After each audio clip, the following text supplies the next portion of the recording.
We meet in an hour of change and challenge, in a decade of hope and fear, in an age of both knowledge and ignorance. The greater our knowledge increases, the greater our ignorance unfolds.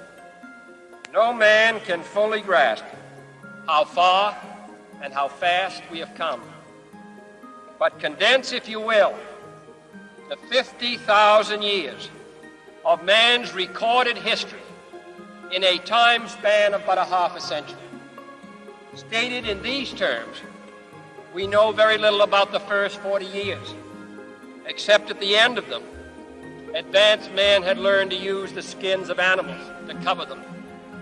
Then about 10 years ago, under this standard, man emerged from his caves to construct other kinds of shelter.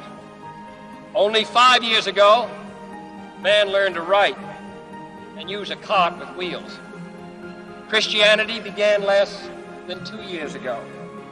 The printing press came this year. And then less than 2 months ago, during this whole 50-year span of human history, the steam engine provided a new source of power. Newton explored the meaning of gravity. Last month, electric lights and telephones and automobiles and airplanes became available. Only last week did we develop penicillin and television and nuclear power. This is a breathtaking pace, and such a pace cannot help but create new ills as it dispels old. So it is not surprising that some would have us stay where we are a little longer, to rest, to wait. If this capsule history of our progress teaches us anything, it is that man in his quest for knowledge and progress is determined and cannot be deterred. We shall send to the moon, 240,000 miles away, a giant rocket more than 300 feet tall on an untried mission to an unknown celestial body, and then return it safely to Earth. But why, some say, the moon? Why choose this as our goal? And they may well ask, why climb the highest mountain? Why, 35 years ago, fly the Atlantic?